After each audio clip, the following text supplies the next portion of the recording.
दूध। रख दो। अरे इतनी जल्दी क्या है जाने की? छोड़िए ना, ये आप क्या कर रहे हैं? कोई देख लेगा। अरे तू किससे डरने लगी? ज्योति तो गई है अपने मायके। लेकिन माँ जी। माँ जी सो रही है। मैं कपड़े बदल के अभी आई, सो मत जाना। छोड़ो ना, क्या कर रहे हैं आप? कोई देख लेगा। जाने से पहले टैक्स तो देती जाओ।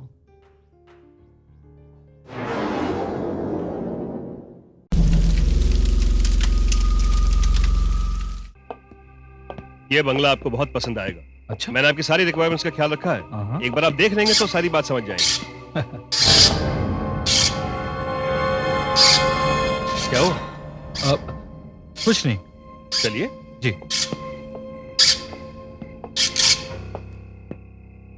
आइए। हाँ हाँ। हरीश भाई, काफी ढूंढने के बाद ये बंगला मैंने आपके लिए सिलेक्ट किया है। मुझे आपके चॉइस का पता है ना। एक बार आप देख लें तो मेरी भी तसल्ली हो जाए। हाँ।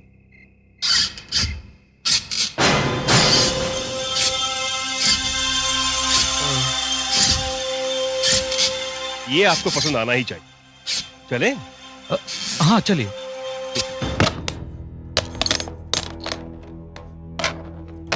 आइए हरीश जी। हाँ जी हाँ जी। आइए। बहुत अंधेरा है यहाँ पर।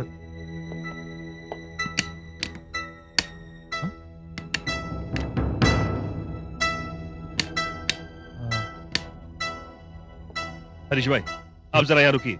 मैं जरा मेंस को चेक करके आता हूँ, क्या वजह है। ठीक है। आता हूँ। जी।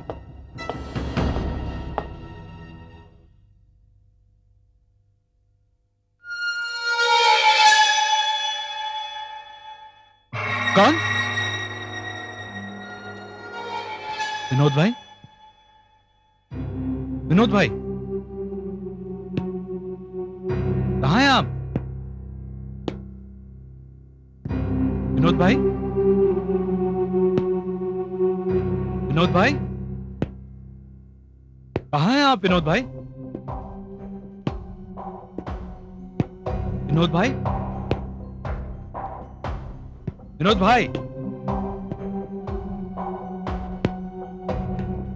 विनोद भाई? विनोद भाई?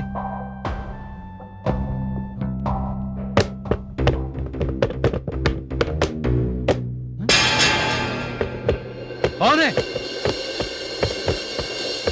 विनोद भाई?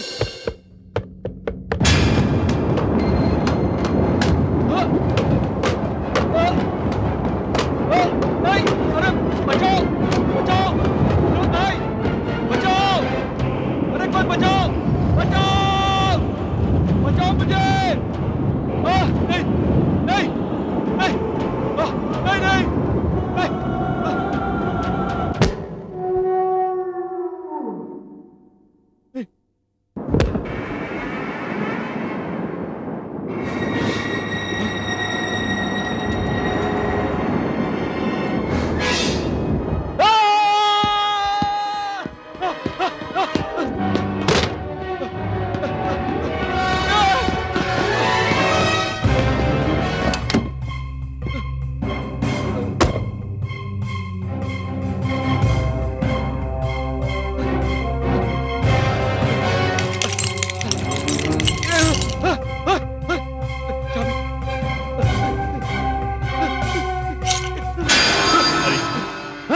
क्या बात है? आप वहां से चीख करके भाग आए? विनोद, मैंने लोगों की बात पर विश्वास नहीं किया था। तभी ने कहा था कि यह मकान भूतिया है। क्या दुश्मनी की थी मैंने तुम्हारे साथ जो तुम मुझे यह मकान दिखाने ले आए? यह मकान नहीं, शमशान घाट है, शमशान घाट। वहां पंखे पे लाश लटकी हुई है। मुझे यह मकान नहीं खरीदना है, नहीं खरीदना है मुझे यह मकान। कमाल करते हैं हरीश भाई, मैंने तो वहां कोई लाश नहीं देखी। तुम कैसे देखोगे? तुम तो यह मकान मेरे मत्थे मरना चाहते हो। धोखा किया है तुमने मेरे साथ, धोखा। हरीश भाई, मेरी बात तो सुनिए। कुछ नहीं सुनना मुझे।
अरे क्या हुआ?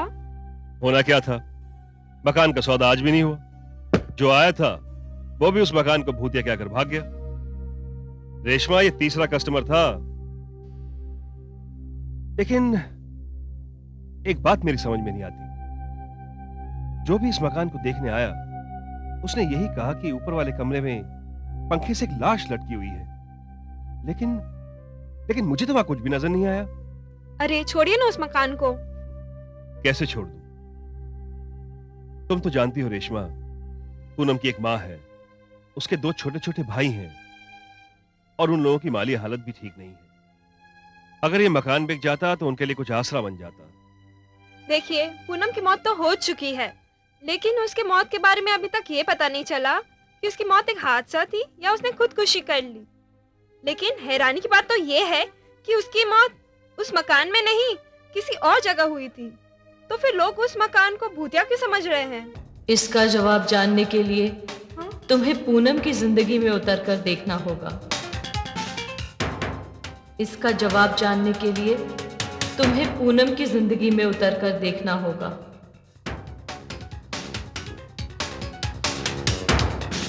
ये आवाज किसकी थी?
विनोद, आओ, मैं तुम्हारा ही इंतजार कर रही थी। नमस्ते, बैठो। Thank you. कुछ हुआ मकान का? नहीं निर्मला जी, मैं तो अपनी तरफ से पूरी कोशिश कर रहा हूं, लेकिन जो भी मकान देखने आता है डर कर भाग जाता है। हर एक यही कहता है कि उसे उस मकान में पंखे से लटकी हुई एक लाश नजर आती है। बस बात वहीं खत्म हो जाती है। क्या तुम्हें वहां पर कोई लाश नजर आई? मुझे तो कुछ नजर नहीं आता वहां। दरअसल कुछ लोग नहीं चाहते कि हम उस मकान को बेचें। शायद ये उन्हीं लोगों की साजिश हो सकती है। लेकिन निर्मला जी, वो लोग हैं कौन? और कौन? वही राम प्रकाश आचार्य जी के दोनों बेटे सुनील और अनिल।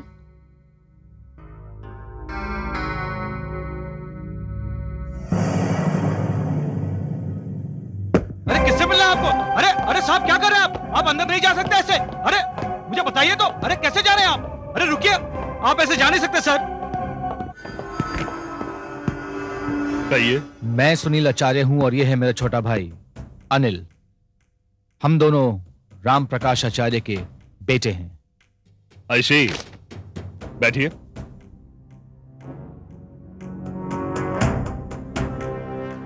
हम यहाँ बैठने नहीं आए हैं, हम तुम्हें सिर्फ इतना समझाने आए कि जिस मकान को बिकवाने के पीछे तुम पड़े हुए हो, वो मकान हमारे पिता राम प्रकाश आचार्य का है। जी नहीं, दरअसल वो मकान राम प्रकाश आचार्य ने पूनम के नाम से खरीदा था और पूनम ने अपने मरने से 1 महीना पहले उसे अपनी मां यानी निर्मला देवी के नाम कर दिया था। आज उस मकान की मालकिन निर्मला देवी हैं। कानूनी तौर पर उस मकान को तो हम जल्द ही हासिल कर लेंगे, क्योंकि आखिर बाप की जायदाद पर बेटों का हक होता है। मुझे लगता है आप कानूनी लड़ाई हार जाएंगे। हम हारे चाहे जीते, लेकिन तुम इस सौदे से अपना हाथ खींच लो, इस मामले से अलग हो जाओ, वरना वरना मिस्टर विनोद, इसका अंजाम अच्छा नहीं होगा। आई सी। अब मैं समझ गया ये मकान बिक क्यों नहीं रहा। आप दोनों इसमें रुकावट बने हुए हैं। देखो, हमसे उलझने से बेहतर होगा कि हमारी बात मान लो और हमारे रास्ते से हट जाओ। ये तो नहीं हो सकता। वैसे आप जो कुछ भी कर रहे हैं वो तो अब मैं जानता हूं, और आगे भी आपको जो कुछ करना है कर लीजिए। ठीक है विनोद, भाई समझाना हमारा काम था, अगर आप ना समझे तो पछताएंगे। चले अनिल।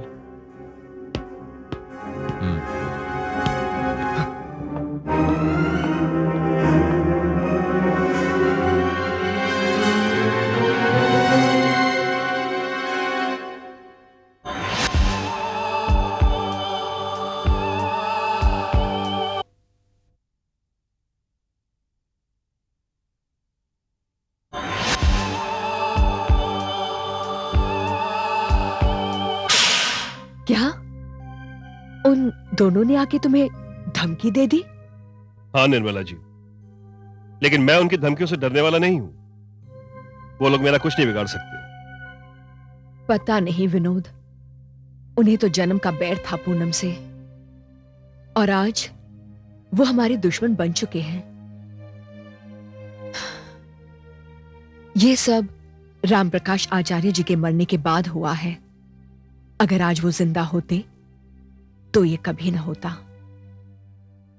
एक बात कहें हम आपसे, राम प्रकाश आचार्य जी जितने अच्छे इंसान थे उतने अच्छे कलाकार भी थे। अच्छा निर्मला देवी, एक बात पूछूं आपसे? पूछिए। ये राम प्रकाश जी और पूनम का रिश्ता क्या था?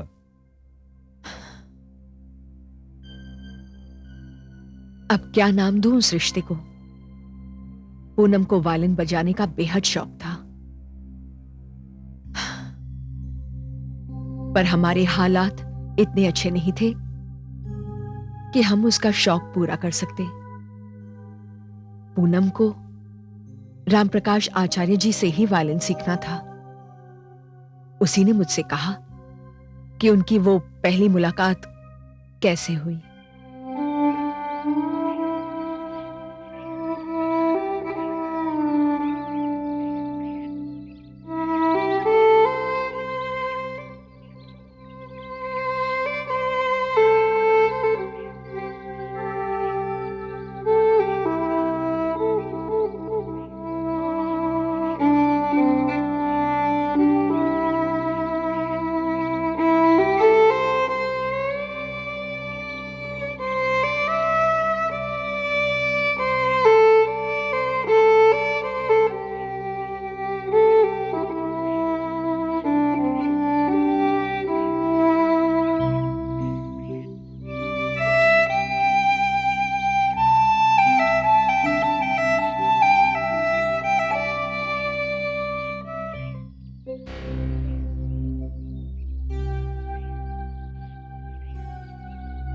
कौन हो तुम?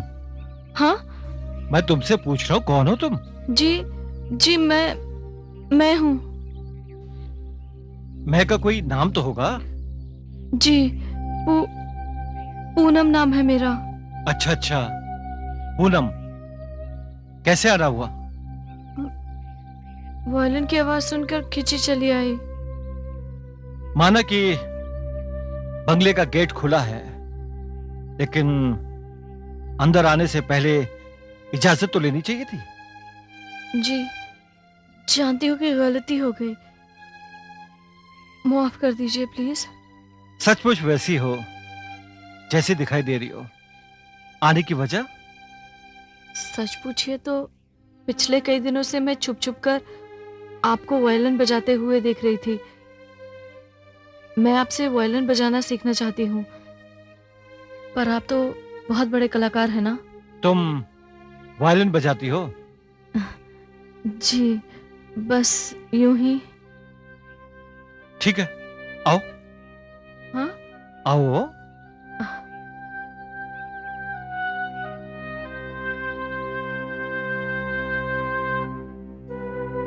आप बैठिए, मैं आता हूं। जी।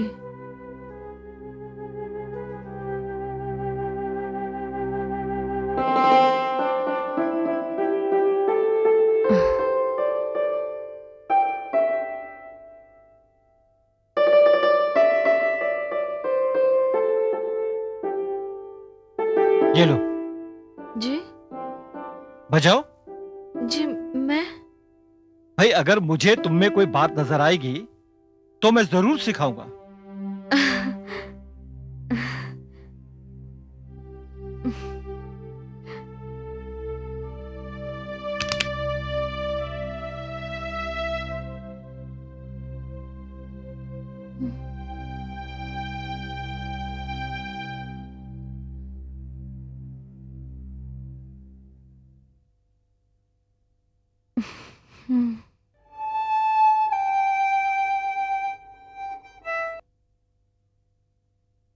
घबराओ नहीं, आराम से।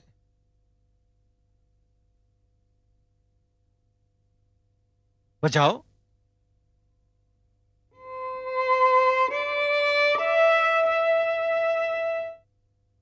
आराम से, आराम से।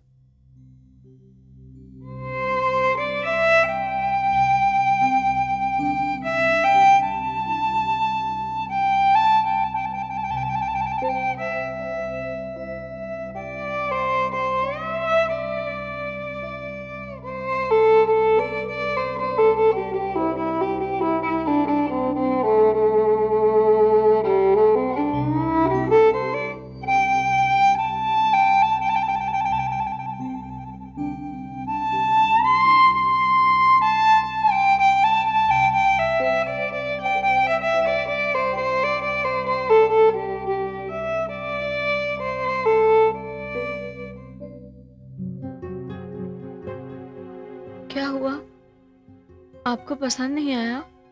मैं ये सोच रहा था कि तुम वायलिन यहाँ सीखने आई हो या सिखाने। जी। तुम बहुत अच्छा बजाती हो। इसका मतलब आप मुझे वायलिन बजाना सिखाएंगे? जरूर।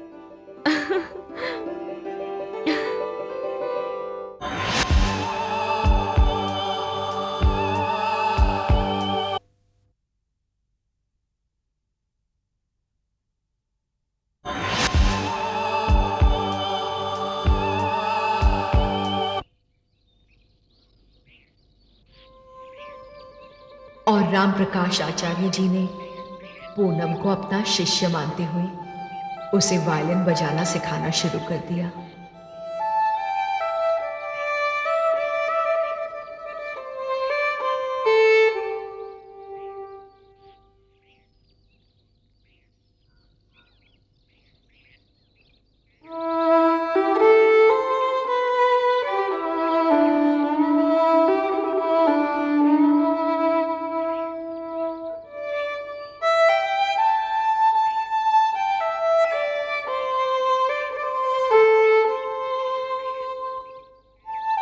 पूनम बहुत अच्छा वायलिन बजाने लगी थी। वो तो कई संगीत सभाओं में राम प्रकाश जी के साथ जाने भी लगी। वो उनके बहुत करीब आ गई थी। शायद संगीत की दुनिया एक ऐसी दुनिया है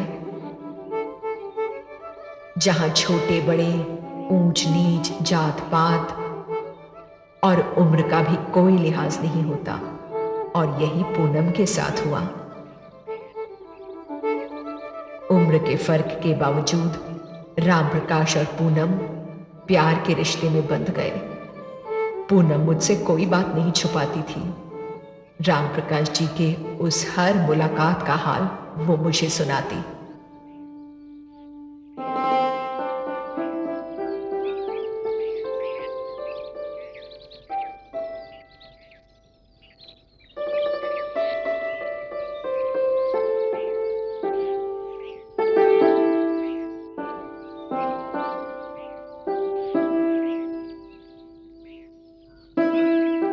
आज आप बहुत खामोश लग रहे हैं, क्या बात है? पूनम, तुम्हें मालूम है कि तुम्हारी और मेरी उम्र में कितना फर्क है? पूछ सकती हूँ कि संगीत की मात्राएं गिनने वाला आज उम्र की गिनती क्यों कर रहा है? बहुत जरूरी है पूनम। तू आंधी की तरह मेरी जिंदगी में आई। तुम्हारे अंदर के कलाकार ने मुझे अपनी तरफ इस तरह खींचा कि मैं अपने जज्बात को रोक नहीं पाया और जज्बात के लौह में बहता ही चला गया। आप तो खामखा अपने आप को ही इल्जाम दे रहे हैं। मैं एक निहायत ही मजबूत इरादों वाली लड़की, जब मैं ही अपने जज्बात पर काबू न पा सकी तो इसमें आपकी क्या गलती? अगर मैं चाहती तो आप मेरे आंचल को छू भी नहीं सकते थे, लेकिन ऐसा नहीं हुआ। जो जज्बात आपके दिल में हैं, वो मेरे दिल में भी तो हैं। नहीं पूनम, तुम्हारी उम्र कम है, तुम नादान हो। इस उम्र में फैसले जज्बात से लिए जाते हैं, दिमाग से नहीं।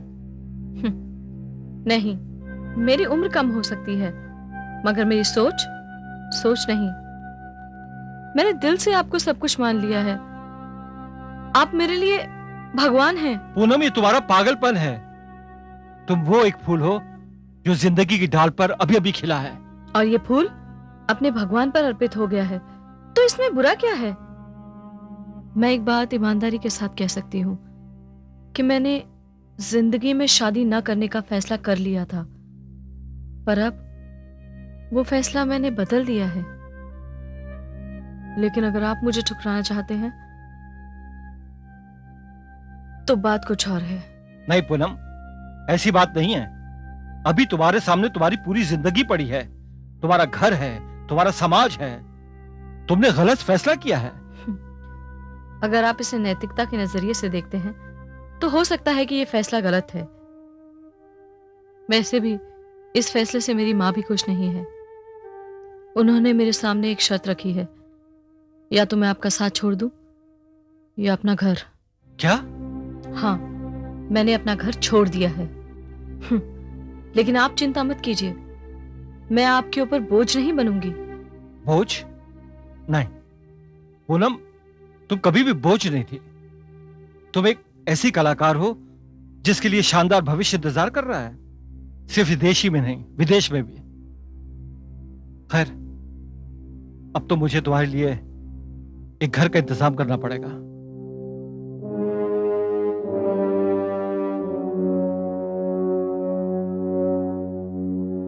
ये वही वायलिन है जिसे राम प्रकाश जी ने उसे सिखाते सिखाते दिया था, और वो घर जिसे उन्होंने खरीद कर दिया था। वैसे मानो तो उस घर पर मेरा कोई अधिकार नहीं है, पर न जाने क्यों अपनी मौत के 1 महीना पहले पूनम ने उसे मेरे नाम कर दिया था। लेकिन निर्मला जी, एक बात समझ में नहीं आती। जब आप और सारी दुनिया राम प्रकाश जी और पूनम के रिश्ते की सच्चाई को जानती थी, और यह फैसला भी तो खुद पूनम का अपना था, तो फिर उसने खुदकुशी क्यों की? ये तो शायद पूनम ही बता सकती थी। लोग तो उसे चैन से जीने भी नहीं दे रहे थे। और वहीं एक बात है कि शायद उसने अपने जीने के लिए जो रास्ता चुना था, उसका अंजाम खुदकुशी भी हो सकता था।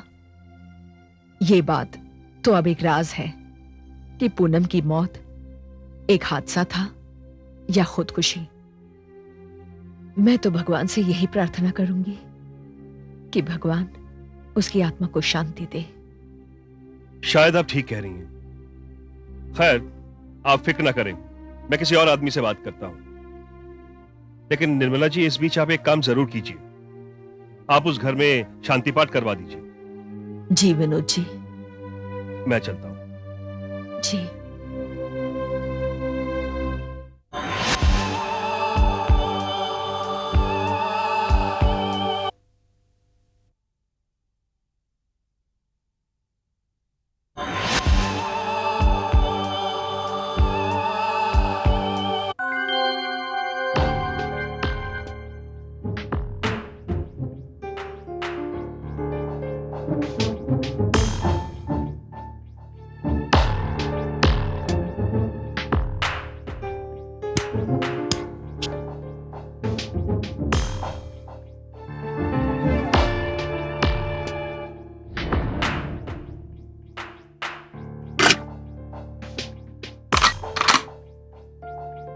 देखा भैया, किस तरह से बात कर रहा था वो इडियट एजेंट। हाँ, लगता है कुछ ज्यादा ही चर्बी चढ़ गई है मिस्टर विनोद को। बात तो वैसे करता है जैसे मकान हमारे डैड का नहीं उसका है। बहुत हो गया भैया, अब हमें कुछ ना कुछ करना होगा। अब तो वो उस घर के अंदर शांति पाठ भी करवा रहा है। छोटे, वो चाहे जो कर ले, उस मकान को हासिल नहीं कर पाएगा। और अगर उसने अपनी हद पार की तो उसके घर में शांति पाठ होगा, उसकी आत्मा की शांति के लिए।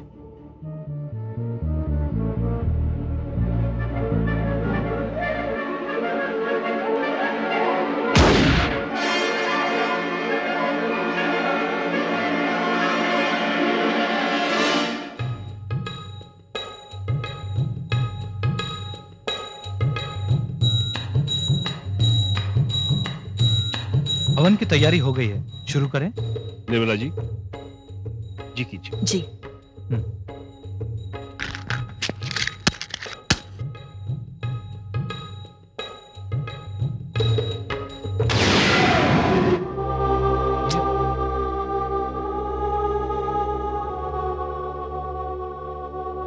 कोई बात नहीं पंडित जी, एक और जला लीजिए।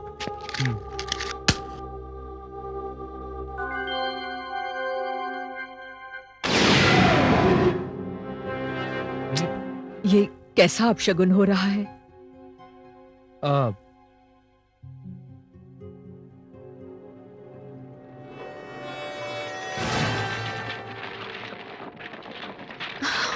ये छोड़ा।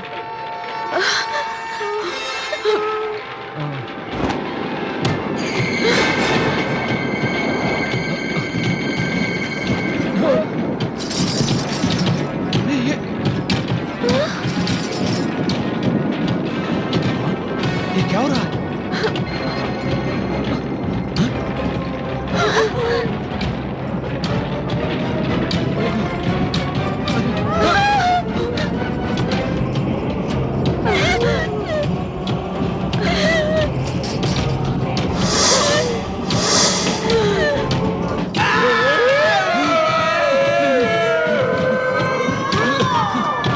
लगता है यहाँ कोई प्रेत आत्मा रहती है।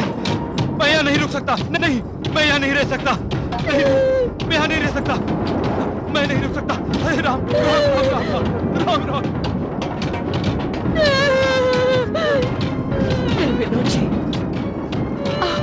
मैं भी यहाँ नहीं रह सकती। चलो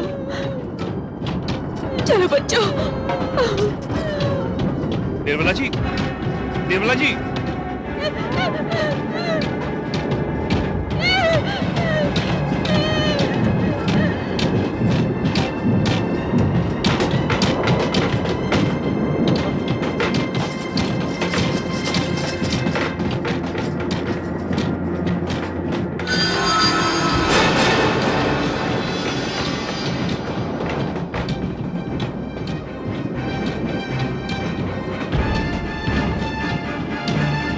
कौन हो तुम?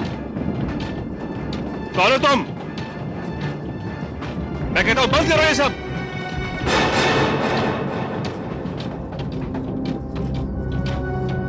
लोग कहते हैं इस घर में पूनम की आत्मा रहती है। अगर ये बात सच है तो मेरे सामने आओ। क्या बैर है तुम्हारा घर वालों से? क्या बिगाड़ा उन्होंने तुम्हारा? कैसी बेटी हो? कैसी बेटी हो तुम जो अपने ही घर वालों की दुश्मन बनी बैठी हो? सुनो, ये मकान अगर बिका नहीं ना तो तुम्हारी माँ और तुम्हारे दोनों भाई भूखे मर जाएंगे, चैन से रोटी नहीं खा पाएंगे। और अगर कहीं तुम ये समझ रही हो कि सौदे के पीछे मेरा मेरा कोई अपना स्वार्थ है तो गलत है। मैं तो ये सौदा सिर्फ तुम्हारी माँ और तुम्हारे भाइयों के भलाई के लिए कर रहा हूं, अपनी कमीशन के लिए नहीं। और हाँ, एक बात और, मैं तुम्हारे इस तूफान से डरने वाला नहीं हूं।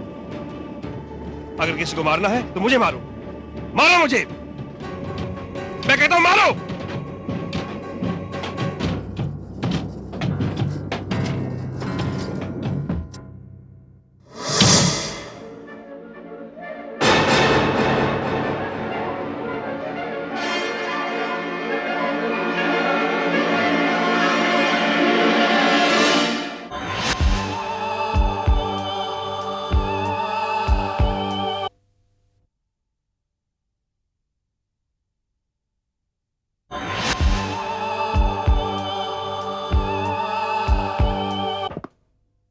अरे, आप तो शांति पाठ में गए थे, इतनी जल्दी कैसे लौट आए? शांति पाठ भंग हो गया रेशमा। भंग हो गया? हाँ, वो कैसे? जैसे ही पंडित ने पूजा शुरू की, वहां एक ऐसा भयानक तूफान आया कि घर की बुनियाद हिलकर देखते ही देखते हर चीज तहस नहस हो गई। नहीं रेशमा नहीं, ऐसा भयानक माहौल मैंने पहले कभी नहीं देखा था। फिर क्या, पंडित तो डरकर भाग गया और निर्मला जी भी अपने बच्चों को लेकर वहां से निकल गई। लेकिन मेरी समझ में यह नहीं आया कि वो कोई प्रेत आत्मा का खेल था या फिर कुछ और। मैंने तो ललकारा भी कि अगर वो पूनम की आत्मा है तो मेरे सामने आए। और फिर वहां मैंने पर्दे के पीछे एक औरत का साया देखा भी था, लेकिन फिर अचानक वो साया गायब हो गया और फिर से सारा माहौल शांत हो गया। देखिए जी, ये सब सुनने के बाद मेरा दिल तो बहुत घबराने लगा है। अब आप इस मामले से अपने आप को अलग कर लीजिए। जब पंडित जी और निर्मला जी वहाँ से भाग गई तो आपको वहाँ रुकने की क्या जरूरत थी? अगर आपको कुछ हो जाता तो मेरा कौन है आपके सिवा? लेकिन रेशमा तुम... लेकिन कुछ नहीं, आपको मेरी कसम, अब आप उस घर के बारे में नहीं सोचेंगे।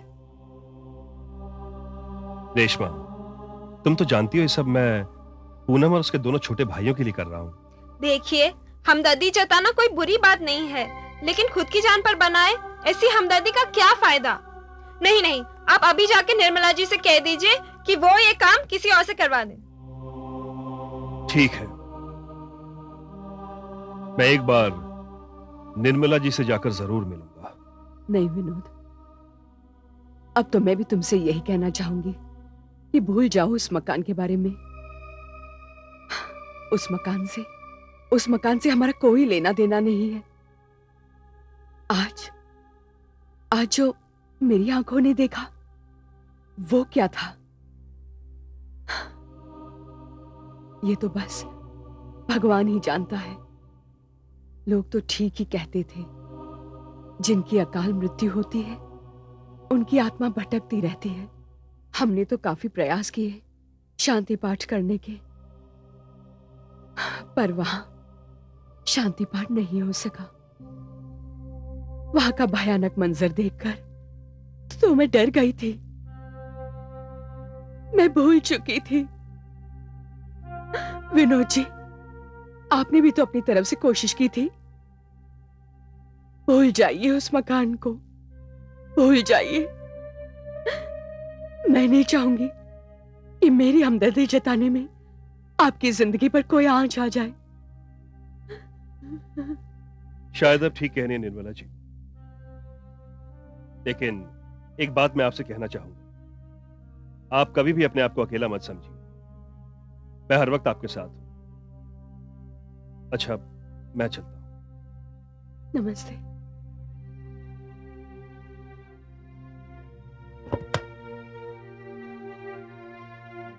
सलाम साहब।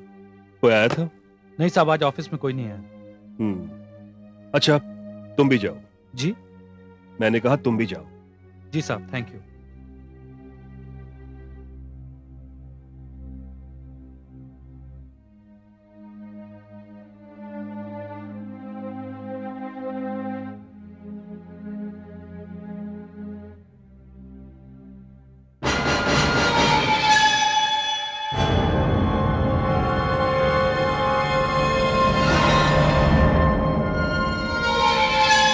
कौन हो तुम? मैंने पूछा कौन हो तुम? और अंदर कैसे आ गई? मैं अपनी मर्जी से कहीं भी आ सकती हूँ और कहीं भी जा सकती हूँ। ये मेरे सवाल का जवाब नहीं है। मैंने तुमसे पूछा कौन हो तुम और तुम अंदर कैसे आई? लगता है तुम्हारा गुस्सा अब तक शांत नहीं हुआ। देखो देखो, इससे पहले कि मैं कुछ कर बैठूं, तो मुझे ये बताओ कि तुम हो कौन?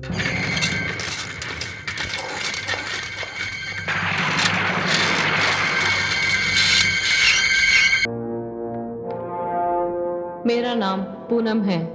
पूनम? हाँ, कहा ना, मैं पूनम हूँ। तुम पूनम हो? हाँ, मैं ही पूनम हूँ। लेकिन लेकिन पूनम तो मर चुकी है। बंद करो अपना ये खेल। खेल? ये खेल नहीं, खेल तो मेरी जिंदगी के साथ खेला गया है। अच्छा, तो तुम क्या समझती हो? इस तरह मेरी ऑफिस में घुस आई, अपने आप को पूनम बताया तो मुझे डर जाना चाहिए, बेहोश होकर गिर जाना चाहिए। मैं अच्छी तरह जानता हूं कि तुम पूनम नहीं हो, बल्कि सुनील और अनिल की भेजी हुई एजेंट हो, और ये सारा खेल उनका सजाया हुआ है। खेल तो उन्हीं दोनों का है, लेकिन उस तरह से नहीं जिस तरह से तुम सोच रहे हो। जो खेल अभी तक खेल रहे हो तुम लोग, वो तो मैं देख ही चुका हूं। तुम लोगों की चालाकी और धोखेबाजियां, लोगों को डराने के लिए पंखे से लटकती हुई लाश, और ये सब कुछ तुम उन दोनों के इशारों पर कर रही हो। वो तो मैं तुम्हें अभी भी दिखा सकती हूँ। देखो,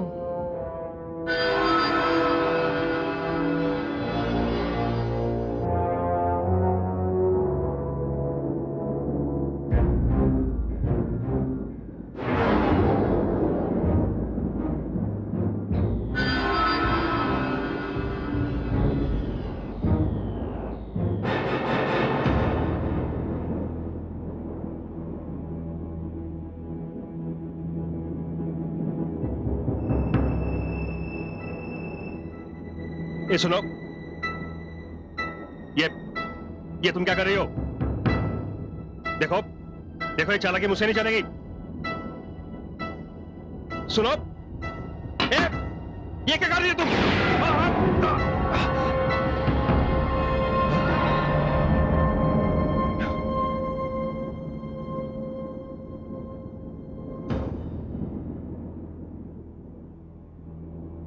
विनोद,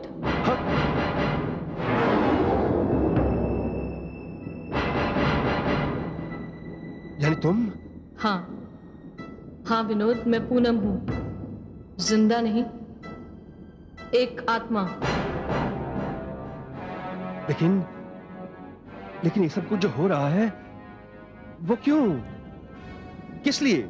देखो विनोद, मेरा मकसद तुमको या किसी को डराना नहीं है, और ना ही मेरा मकसद पूजा में विघ्न डालना था। मैं तो सिर्फ ये बताना चाहती हूँ कि मेरी मौत ना तो कोई हादसा था, ना खुदकुशी। मेरा कत्ल किया गया है। क्या? हाँ, मेरा खून किया गया है विनोद। खून? हाँ, और मैं भटक रही हूँ इंसाफ के लिए, और तुम्हें मुझे इंसाफ दिला सकते हो विनोद। तुम्हें मेरी मदद करनी होगी। मेरी माँ ने तुम्हें बता दिया होगा कि मेरा और राम प्रकाश का क्या रिश्ता था। अब मैं तुम्हें बताती हूँ कि मेरे साथ क्या हुआ, मेरे और राम प्रकाश के उस संबंध का क्या अंजाम हुआ। ये तुम क्या कह रहे हो? मॉम, जिसे हम शिष्य और गुरु का रिश्ता कहते थे ना, अब वो नहीं रहा। अरे मॉम, मुझे तो खबर मिली है कि डैड ने पूनम को एक मकान खरीद कर दिया है। बेटा देखो, ऐसा नहीं हो सकता। पूनम अब पहले वाली पूनम नहीं रही है। अब वो मशहूर कलाकार बन चुकी है। उसके स्टेज पर अपने प्रोग्राम्स होते हैं। वो इतना पैसा कमा रही है, तो फिर उसे क्या पड़ी है कि वो किसी से मकान लेगी? बस माँ, आप में यही बुराई है कि आपको किसी और में बुराई नजर आती ही नहीं है। डैड और पूनम का रिश्ता दुनिया से छुपा नहीं है। अरे लोग तरह तरह की बातें कर रहे हैं। पूनम ने घर क्या छोड़ा, डैड ने उसे मकान ले दिया। देखो बेटा, तुम्हारे पिताजी एक बहुत बड़े कलाकार हैं। वो इतने अच्छे कलाकार हैं कि उनके गुण से कोई भी प्रभावित हो सकता है। अब मुझे देखो, मुझ में कोई गुण नहीं है, लेकिन तुम्हारे पिताजी ने मुझे इज्जत देने में, मेरे सम्मान में कभी कोई कमी नहीं रखी। उन्होंने तुम्हारी परवरिश में भी कभी कोई कमी नहीं रखी। वो सिर्फ तुम्हारे पिताजी ही नहीं है, बल्कि समाज के एक सम्मानित व्यक्ति हैं। और ऐसे व्यक्ति के चरित्र पर तुम उंगली उठाओ, लांछन लगाओ, ये तुम्हें शोभा देता है क्या? वाह माँ, वाह, कितनी भोली हैं आप। और अपने इस भोलेपन में आप खुद तो डूबेंगी ही, हमें भी साथ डुबोएंगी। लेकिन अब ऐसा नहीं होगा। अब मैं चुप नहीं बैठूंगा। क्या करोगे तुम? मैं कुछ भी करूं, मगर आप कुछ नहीं बोलेंगी, आप चुप रहेंगी। क्योंकि अगर आपने कुछ कहा या आपने कुछ किया तो मुझसे बुरा कोई नहीं होगा। चलता हूं।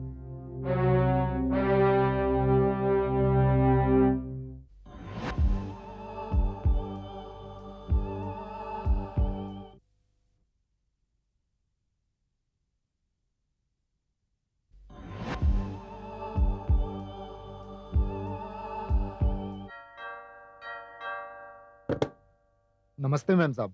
नमस्ते।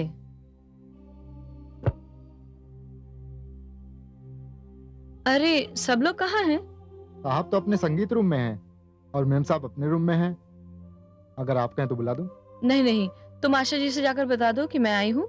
मैं आचार्य जी को मिलकर आती जी हूँ। बहुत अच्छा। ठहरो, तुम जाओ यहां से। जी।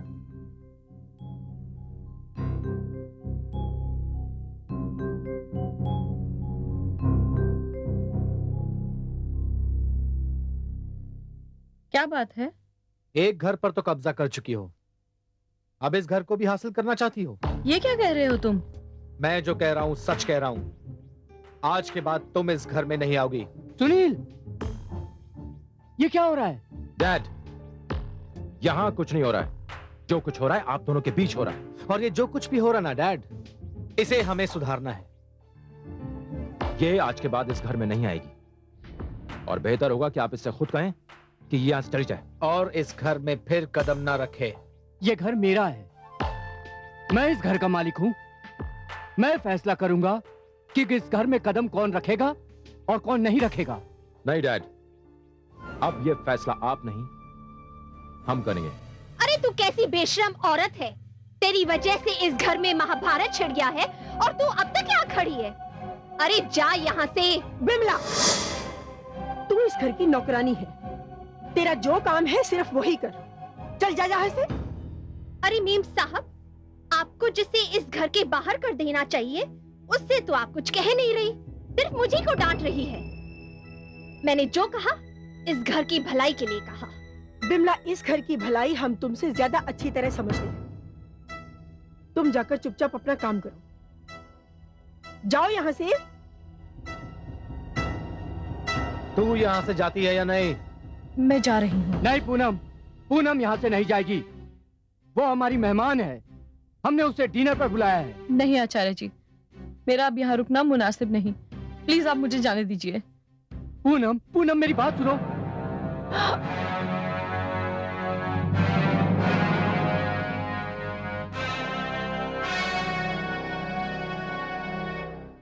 नालायक, छोड़ दे इनको। माँ, मैंने कहा था ना आपसे बिल्कुल चुप रहेंगी, कुछ नहीं बोलेंगी। नहीं, मैं चुप नहीं रहूंगी। तू छोड़ इनको।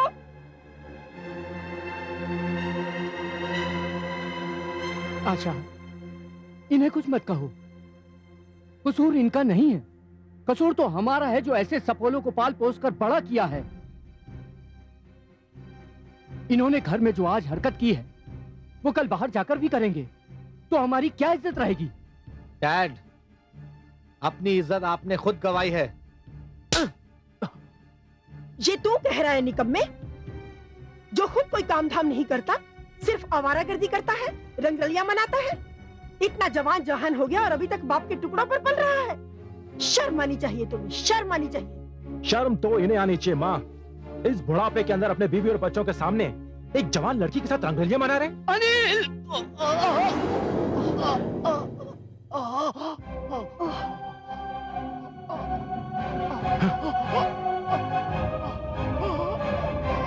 अरे आपको क्या हो गया?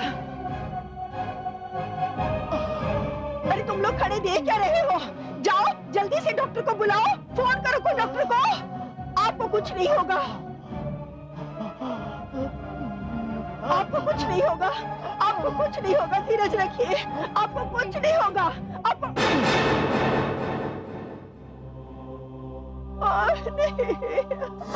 और इसमें मैं भी अपने आप को जिम्मेवार मानती हूँ। पूनम, जो कुछ भी हुआ सुनकर मुझे बहुत तकलीफ हुई, लेकिन यह जानकर तो और भी हैरत हुई कि आचार्य जी के घर की नौकरानी इतनी मुंहचड़ी और बदतमीज थी। हाँ, उसके बाद मुझे उस घर की जिन सच्चाइयों के बारे में पता चला, अगर लोग सुनेंगे तो उनके रोंगटे खड़े हो जाएंगे। बिमला अगर अपने आप को उस घर की नौकरानी समझती तो शायद ऐसी बात कभी नहीं करती, मगर वो तो अपने आप को उस घर की मालकिन समझती थी। उसी की वजह से आज सुनील की पत्नी इस दुनिया में नहीं रही। क्या? हाँ, सुनील निहायत ही गिरा हुआ और बदचलन इंसान है। उसने अपनी बीवी को कभी वो दर्जा नहीं दिया जो उस बेचारी को मिलना चाहिए था। उसके तो बिमला के साथ नाजायज संबंध थे। ये बात उस दिन की है जिस दिन सुनील की पत्नी अपने मायके गई हुई थी।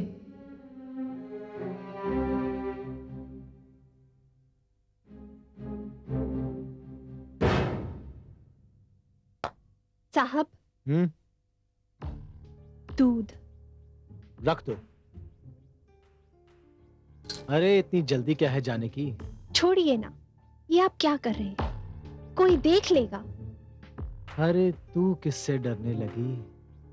ज्योति तो गई है अपने मायके। लेकिन माँ जी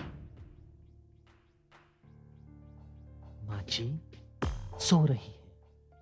मैं कपड़े बदल के अभी आई, सो मत जाना। छोड़ो ना, क्या कर रहे हैं आप? कोई देख लेगा। जाने से पहले टैक्स तो देती जाओ।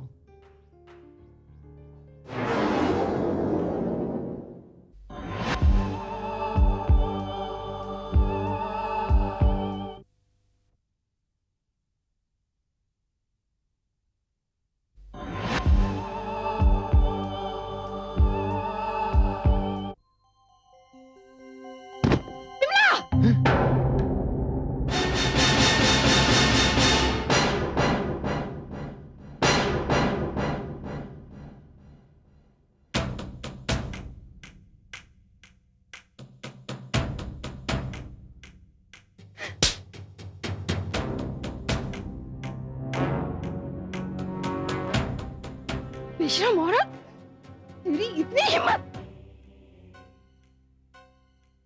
ज्योति, वो तुम्हारी फ्लाइट? हाँ, मेरी फ्लाइट डिले हो गई थी और बाद में कैंसिल। मगर यहाँ सब क्यों आ रहे हैं? हाँ? ज्योति जरा आहिस्ता बोलो, लोग सुन लेंगे। कोई सुन लेगा? मैं चाहती हूँ ना तुम्हारी ये घिनौनी हरकत सारी दुनिया देखे। पता नहीं क्या हो रहा है इस घर में और कब से ये गंदा खेल चल रहा है। अच्छा तो ये होगा कि आप चुप हो जाएं, वरना तू मुझे कह रही है चुप होने के लिए? तू? मैं अभी जाके पापा जी से कहती हूँ और तुझे तेरी औकात दिखाती हूँ। मैं अभी कहती हूँ पापा जी से। मैं अभी बुलाती हूँ पापा जी को। सुनो ज्योति, तुम कुछ नहीं कहोगी। तुम कुछ नहीं कहोगी। चुप चुप रहो ज्योति, चुप रहो। तुम कुछ नहीं बोलोगी। मैं अपना हाथ तब तक नहीं हटाऊंगा। सुना तुमने? तुम कुछ नहीं बोलोगी, चुप रहोगी। चुप।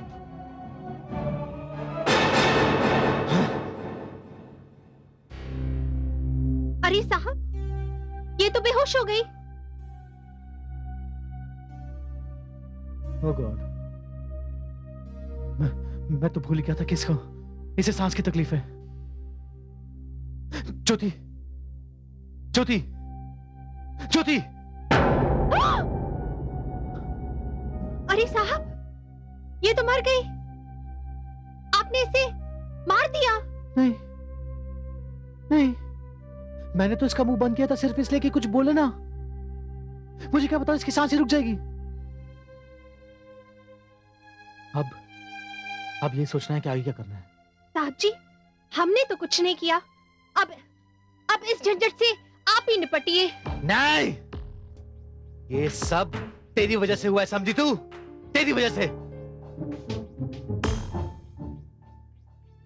अब ये सोचना है कि आगे क्या करें। साहब, एक काम करते हैं।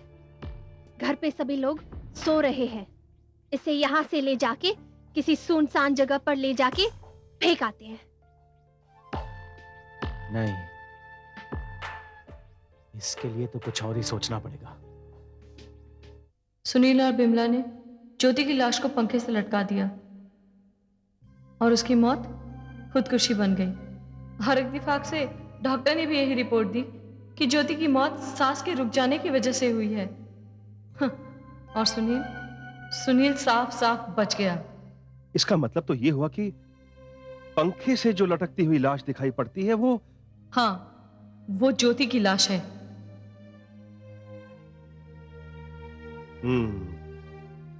मगर पूनम, तुम मुझे ये बताओ कि तुम्हारे साथ क्या हुआ?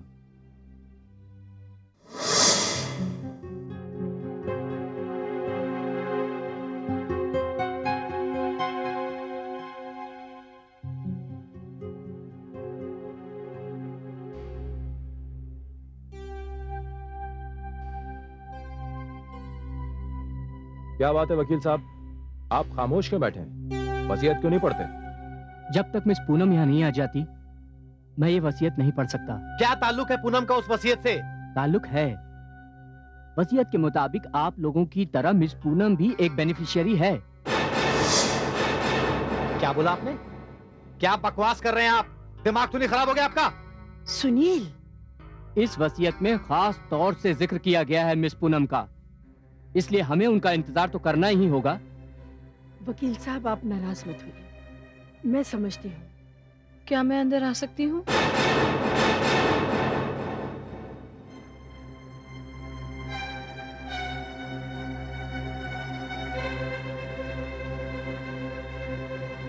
आओ पूनम।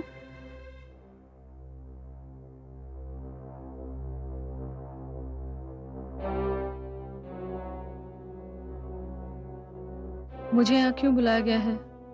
देखिए पूनम जी, राम प्रकाश जी ने मुझसे वसीयत लिखवाई थी और उस वसीयत के मुताबिक इस जायदाद में आपका भी हिस्सा है।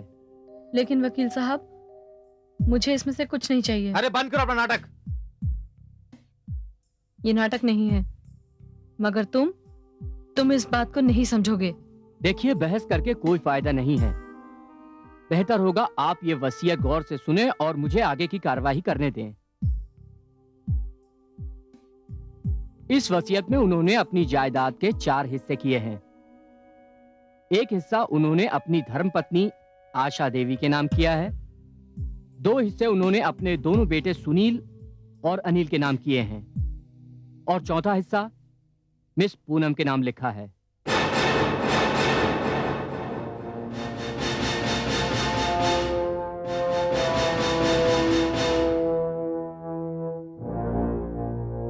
ये वसीयत यहाँ पढ़ने की एक खास वजह यह है कि आचार्य जी यहाँ एक संगीत विद्यालय बनाना चाहते थे। मेरा मतलब है, इस बंगले को संगीत विद्यालय में तब्दील करना चाहते थे, इसलिए उन्होंने ये बंगला मिस पूनम के नाम लिखा है।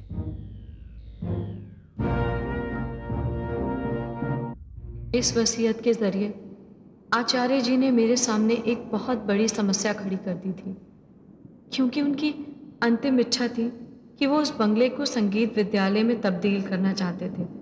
और उनकी अंतिम इच्छा का सम्मान करते हुए मैंने उस बंगले की जिम्मेदारी अपने हाथ में ले ली। मगर उस बंगले में मेरे खिलाफ एक साजिश हो रही थी। हालांकि रामप्रकाश जी ने अपने दोनों बेटों के लिए काफी जायदाद छोड़ रखी थी, लेकिन न जाने क्यों उनके बेटे उनकी अंतिम इच्छा को पूरी ही नहीं होने देना चाहते थे। और फिर एक दिन अनिल और सुनील ने अपनी माँ को बहला फुसलाकर उन पेपर्स पर साइन करवा लिया और उस घर की पावर ऑफ अटॉर्नी अपने नाम लिखवा ली।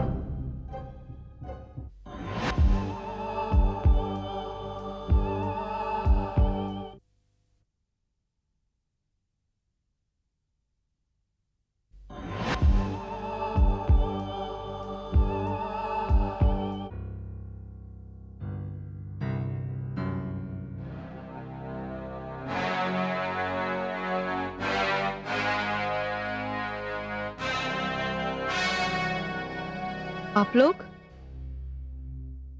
क्या बात है? पूनम जी, हम आपसे माफी मांगने आए हैं। माफी? माफी किस बात की? जो सलूक हमने आपके साथ किया उसके लिए। जो बेइज्जती की हमने आपकी, उसके लिए। हमने आपको बहुत जलील किया, न जाने क्या क्या उल्टी सीधे इल्जाम लगाए आप पर। देखो, तुम दोनों ने जो कुछ भी किया वो स्वाभाविक था, उसमें गलती मेरी भी थी। लेकिन जिस तरह का बर्ताव तुम दोनों ने आचार्य जी के साथ किया वो मैं कभी नहीं भूल सकती, और उसके लिए आचार्य जी की आत्मा भी तुम्हें कभी माफ नहीं करेगी। देखिए पूनम जी, हम अपने किए पर बहुत शर्मिंदा हैं और प्रायश्चित करना चाहते हैं। अगर आप हमें माफ कर दें तो शायद डैडी की आत्मा भी हमें माफ कर दें। अगर सचमुच तुम्हारे मन में पछतावा है और तुम इसलिए यहाँ पर आए हो, तो सचमुच तुम उस महान इंसान के बेटे हो जो मेरे लिए जीवन में सब कुछ था। जाओ, मैंने तुम दोनों को माफ किया और भगवान भी तुम्हें माफ करें। पूनम जी, आप सचमुच महान हैं। हमने तो सिर्फ सुना था कि कलाकार महान होता है, और एक महान कलाकार के औलाद होने के बावजूद हमने इस बात को नहीं जाना। आपने हमें मुआफ कर कर हमारा एक बहुत बड़ा बोझ हल्का कर दिया। बस अब हमारी भी यही इच्छा है पूनम जी के पिताजी का संगीत विद्यालय का काम जल्द से जल्द शुरू हो जाए। मम्मी भी यही चाहती है। पूनम जी, कल रात को हम हमारे बंगले पर एक पूजा का आयोजन कर रहे हैं। मम्मी की इच्छा है कि आप जरूर आएं। इसलिए हम आपसे विनती करने आए हैं। मैं आऊंगी, मैं जरूर आऊंगी। कल रात को भूलिएगा नहीं? नहीं, मैं नहीं भूलूंगी, मैं जरूर आऊंगी। नमस्ते। नमस्ते।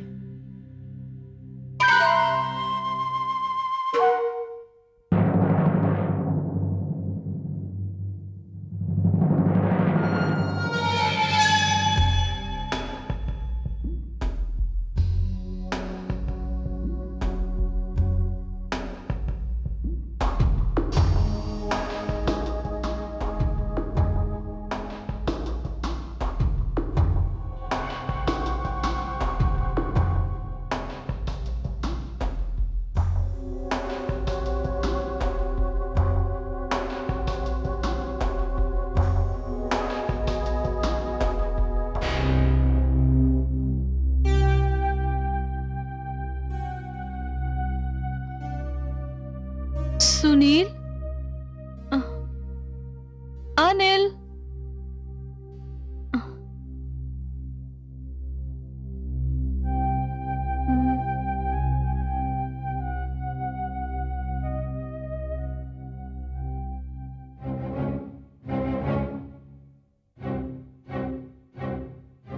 आओ पूनम, आओ। अनिल, ये बंगले में इतना अंधेरा क्यों है? वो अभी अभी लाइट चली गई थी, इसलिए हमने मोमबत्तियां जला दी। ओहो, आप लोगों ने कहा था कि घर में पूजा है, पर यहाँ ना तो पंडित दिखाई दे रहे हैं और ना ही पूजा का सामान। वो बिजली चली गई थी ना, इसलिए हमने पंडित को भी रोक दिया। अच्छा, आशा जी कहाँ हैं? उन्हें जहां पहुंचना था हमने उन्हें पहुंचा दिया। क्या मतलब? वो ऐसा है ना कि वो हमारी माँ है ना, इसलिए हमने उन्हें वृद्धाश्रम भेज दिया। क्या? और देखा जाए तो तुम भी हमारी माँ ही हो, इसलिए अब तुम्हें कहां पहुंचाना है यह फैसला भी हम ही करेंगे। तुम लोग चाहते क्या हो?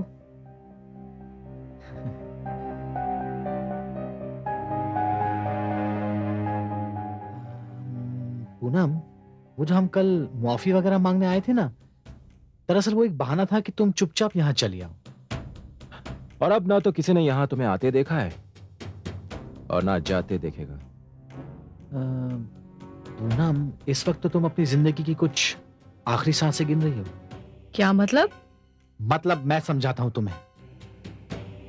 तुमने क्या सोचा था कि मरने से पहले हमारे बाप ने जो बेवकूफी की थी वो हम मान लेंगे, हम कबूल कर लेंगे? ये जायदाद हमारी थी और हमारी रहेगी, लेकिन ये तब तक मुमकिन नहीं है जब तक तुम जिंदा रहोगी। क्या बकवास कर रहे हो तुम दोनों? हटो मेरे रास्ते से। हाँ, भाग के कहाँ जा रही हो पूनम? हमने तो तुम्हारे लिए बहुत बढ़िया इंतजाम कर रखा है। हम तो तुम्हें बड़ी शानदार और बड़ी चैन की मौत देने जा रहे हैं। छोड़ो मेरा रास्ता। अरे जल्दी क्या है? छोड़ो। अरे रुक जाओ। छोड़ो मेरा रास्ता। देखो, देखो मेरा रास्ता छोड़ दो, नहीं तो मैं बहुत जोर से चिल्लाऊंगी। बिल्कुल नहीं। देखो, छोड़ो। देखो, बिल्कुल नहीं चिल्लाओ। देखो, छोड़ो मुझे, छोड़ो।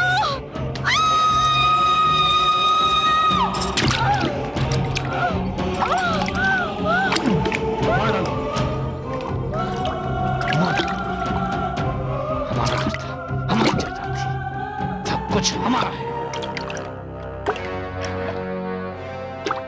तू कुछ भी नहीं है, तू कुछ भी नहीं है।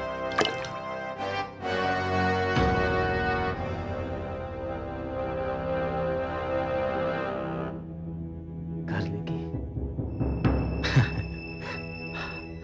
हमारा घर लेगी।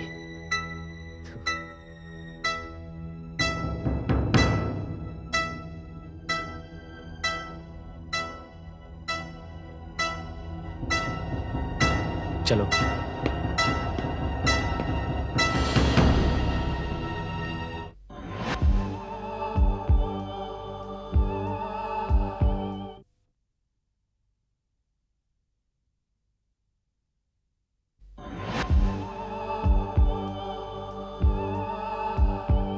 उसके बाद कुछ लोगों को मेरी लाश झील में मिली, कुछ लोगों ने उसे हादसा समझा और कुछ ने खुदकुशी।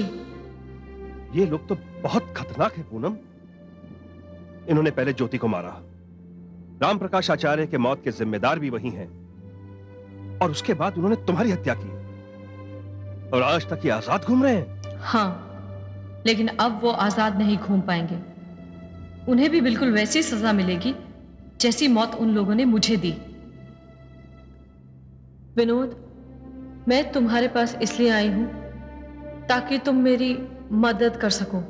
पूनम, मैं तुम्हारी हर तरह से मदद करने को तैयार हूं। अगर तुम चाहो तो मैं आज ही उनके खिलाफ पुलिस में रिपोर्ट लिखवा देता हूं। नहीं नहीं विनोद, उन्हें सजा सिर्फ मैं दूंगी, और तुम्हें क्या करना है वो मैं तुम्हें बता दूंगी। ठीक है, जैसा तुम चाहोगी वैसा ही होगा।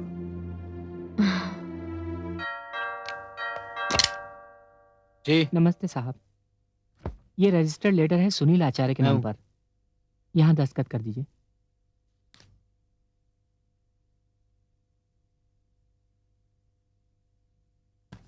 Thank you.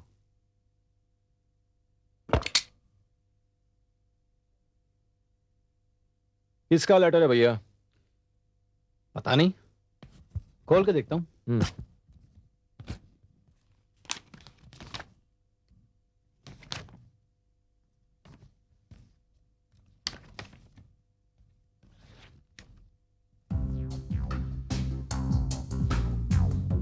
लेटर तो पूनम का है। पूनम का? पर छोटे, इस पर तारीख 25/6/2000 लिखी है। इसका मतलब है वो पूनम के मरने के 1 महीने पहले की तारीख है। हाँ, अच्छा, इसमें लिखा क्या, पढ़ो तो सही। हाँ, ये खत मैं सुनील और अनिल आचार्य के लिए लिख रही हूँ। मुझे इस बात का बेहद अफसोस है कि मेरी वजह से आपके पिता ने आप लोगों के साथ बड़ी बड़ी ज्यादती की। संगीत विद्यालय तो कभी भी बन सकता है, मगर वो बंगला जिसमें आप दोनों का जन्म हुआ, पलकर बड़े हुए और जिसमें आपकी यादें आपसे जुड़ी हैं, वो अगर छूट जाए तो ये सदमा जिंदगी के लिए जानलेवा भी साबित हो सकता है।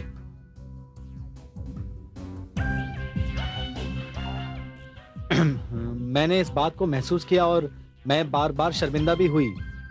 ये बंगला जो मेरे नाम पर था, वो ये एग्रीमेंट के जरिए आप दोनों को लौटा रही हूँ। छोड़ दे, एग्रीमेंट है, एग्रीमेंट के जरिए आप दोनों को लौटा रही हूँ। उम्मीद है आप इसे कबूल करेंगे और मुझे मेरी गलतियों के लिए माफ कर देंगे। देखा,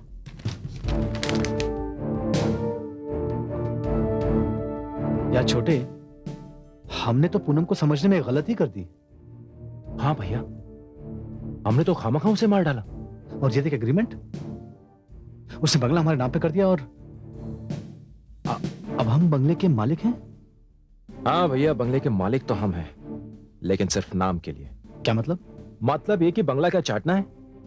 देखो, एक काम करते हैं, इस बंगले को बेच करके जो पैसा आएगा ना, उसे एक बिजनेस स्टार्ट करते हैं। छोटे, बात तो तू समझदारी की कर रहा है, पर इसका ग्राहक भी तो मिलना चाहिए। हाँ, वो भी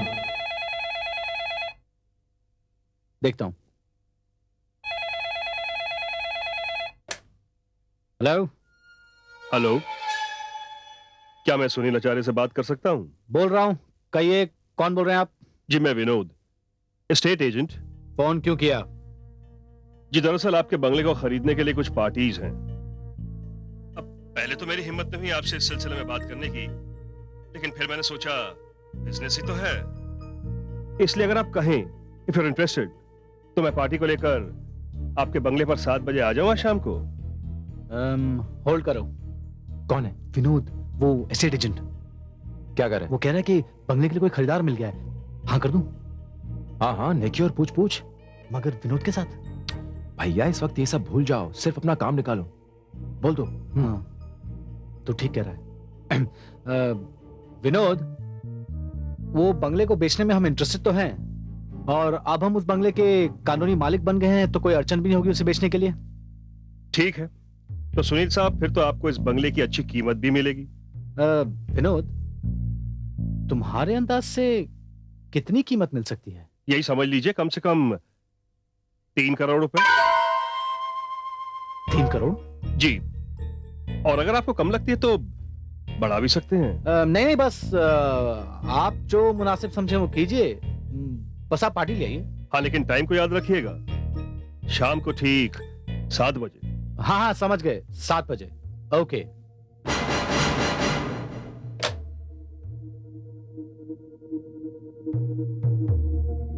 कमाल हो गया अनिल, अभी अभी मकान हमारे नाम हुआ है और अब खरीदार भी मिल गया हमें। कमाल है भैया, लगता है हमारे दिन पलट गए हैं। ठीक है, 7 बजे तैयार रहना। ओके? मैं भी चलूंगी आप लोगों के साथ। तुम क्या करोगे चल के? भैया, इन्हें साथ ले लो, औरत साथ रहती है तो अच्छा इंप्रेशन पड़ता है। ठीक है।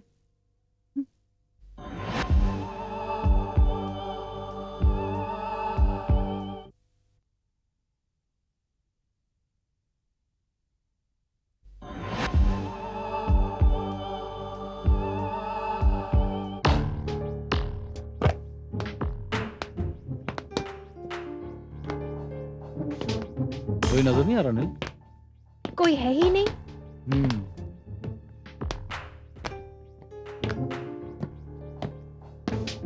वेलकम वेलकम मिस्टर सुनील, मैं आप ही का इंतजार कर रहा था। भाई कमाल है, आप वाकई वक्त के बहुत पाबंद निकले। ये आपके भाई अनिल हैं, इनसे तो मैं मिल चुका हूं। Nice to see you. Same here. लेकिन ये बिमला है। अच्छा अच्छा, आपकी धर्मपत्नी। मुझे लगता है वो लोग आ गए हैं, आप लोग बैठिए। I just come in a second, excuse me. भैया, कम हो या ज्यादा इस मकान का सौदा कर ही लीजिए। वैसे भी बड़ा मनहूस मकान है हमारे लिए। लेकिन पहले देख तो ले पार्टी क्या बोलती है।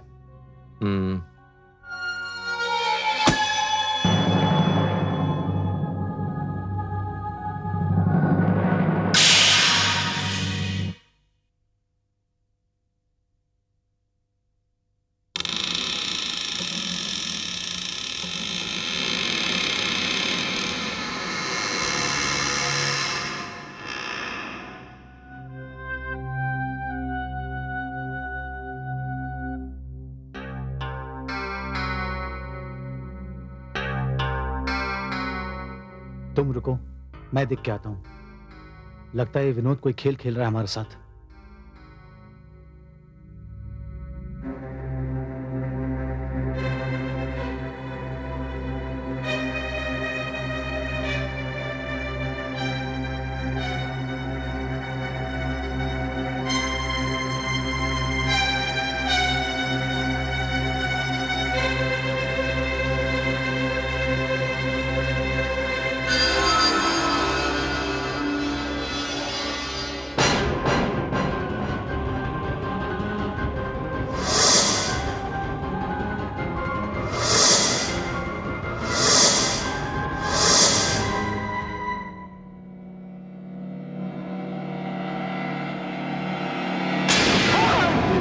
भैया, सुनील, क्या हुआ? क्या हुआ? क्या? दरवाजे के पीछे। दरवाजे के पीछे क्या है? क्या है? क्या है? ज्योति थी। ज्योति? हाँ। क्या बात करो भैया? It's impossible. इम्पॉसिबल। एक मिनट, आप यहाँ ठहरो, मैं देखता हूँ। Anil, be careful. हाँ। नहीं।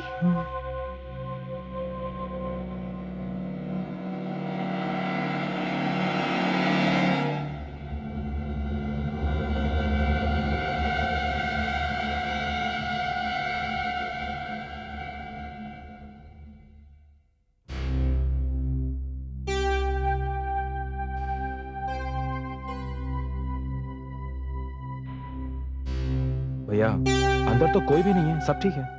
लगता है आपको कोई वहम हुआ है।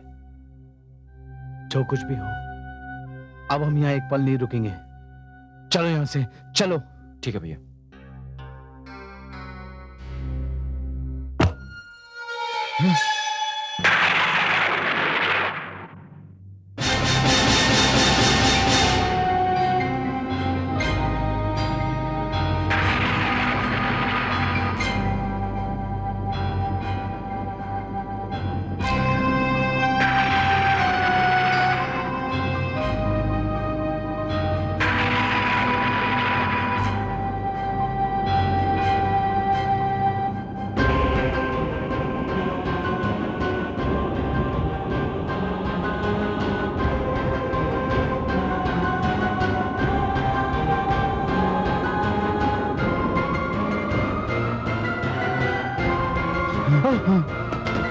चलो चलो।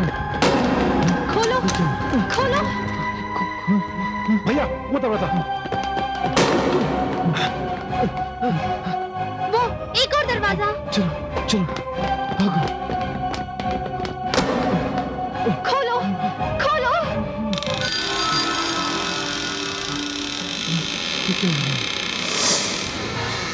वो देखो। चलो चलो चलो।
Ah!